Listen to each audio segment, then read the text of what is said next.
In this video, I'm going to try and explain the process of music editing. And we want to edit music in a way where we do not hear the edits, yet we want to tell the story. Now, what music is wonderful at is communicating emotion. So we try to identify the emotion that's going on. And in this scene, it looks like something is bad, for lack of a better word. And even before I put any kind of music in front of the track, I try to find these little pivot points. So, like, where did this guy supposedly get hit by the train? Let's find a point. And I think I'm going to use the rail spike right there. So once I find the frame, that's my pivot point, I put a little marker in. Now I'm going to just grab a piece of music just to see if it works. Let me cut off the front and fade the beginning in. And this is from a film called Traffic. I just like the temp stuff.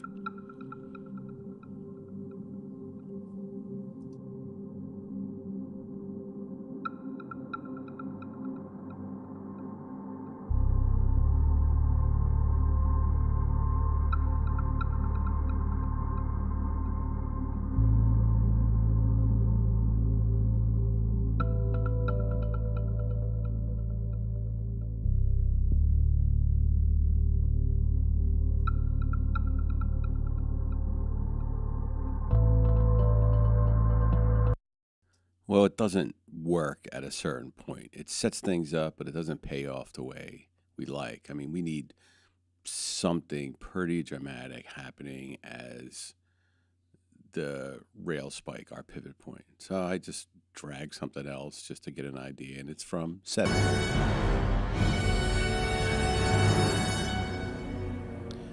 Now, what I'm looking for is a peak, its own pivot point. And there's a few of them here. You can see the crescendos in the music. That was one. There's another one. There's one. There's one. Let's use this one. So I copy the peak from the beginning of the peak. Copy, get that out of the way, and at my pivot point, I just paste that peak right there. Now, since it's placed where I want, I can now open up the waveform.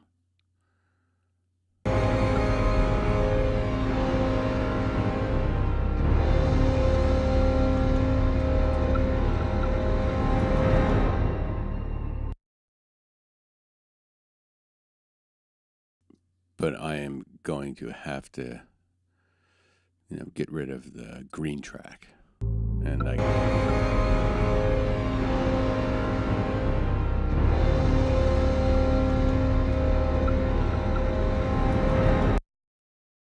so I faded it in around that time, and I'm going to fade out the green runner out there. Let's see if this works.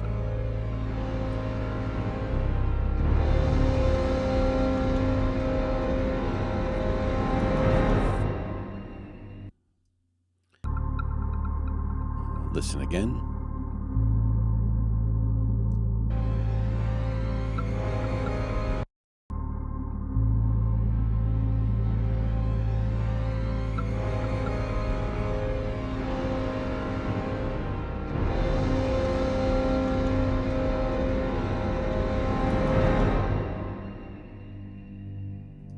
That works.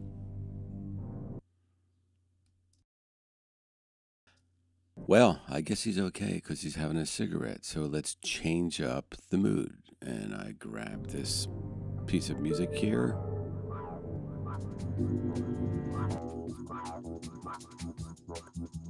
This is from some band. I don't even know. Sounds 90s.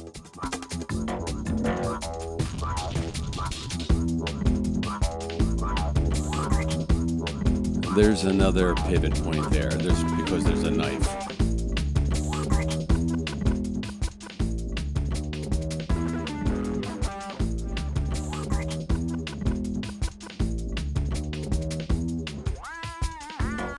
and I have to identify my pivot point, which I'm going to use once he grabs the knife. So it's right about there, and I put a marker there.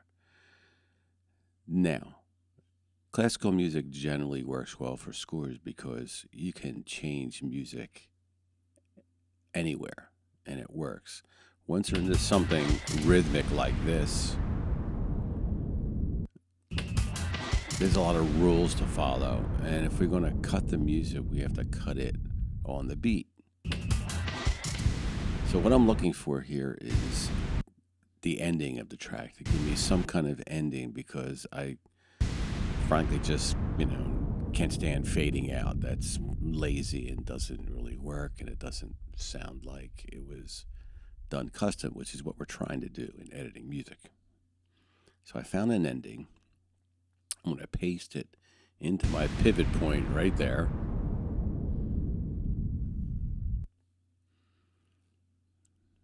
Now, where the two meet probably doesn't work.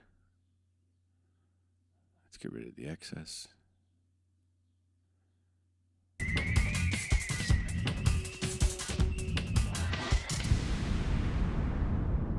Although the ending seems to work for me.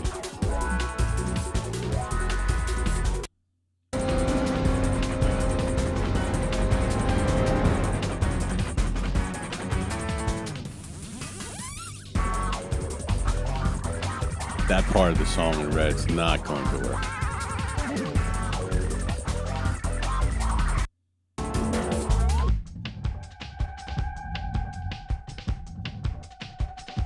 I think I like the way the red song sounded earlier on.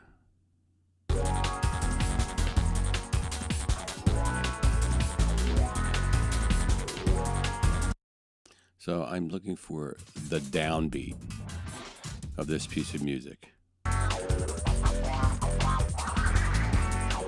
4, 1, 3, 4, 1, 2, 3, 4, down, 2, 3, 4, 1. There's a downbeat. 1. So I'm going to edit out the downbeat. Basically, I'm keeping everything but the downbeat.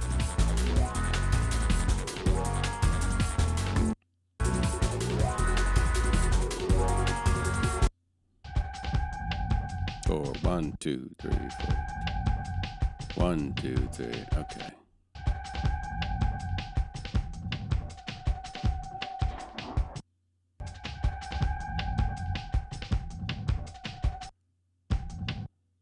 There's another downbeat. So I'm going to edit out up to the downbeat, yet keep this one, because I'm going to try to connect both files. All right, so in shuffle mode, if I take this one and slide it, it'll lock up. The edit is in time. So since it is in time,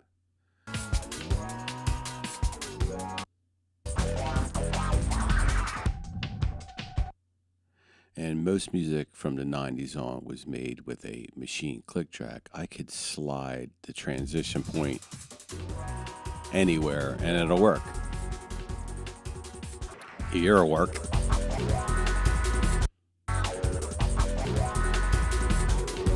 Anywhere I place it'll work, and then I can put a crossfade between the two.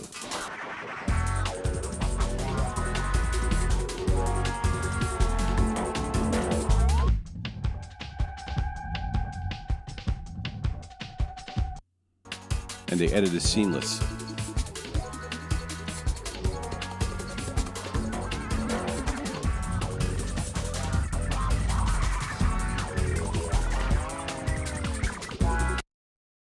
I'll fade the beginning in right after the hit from the purple track.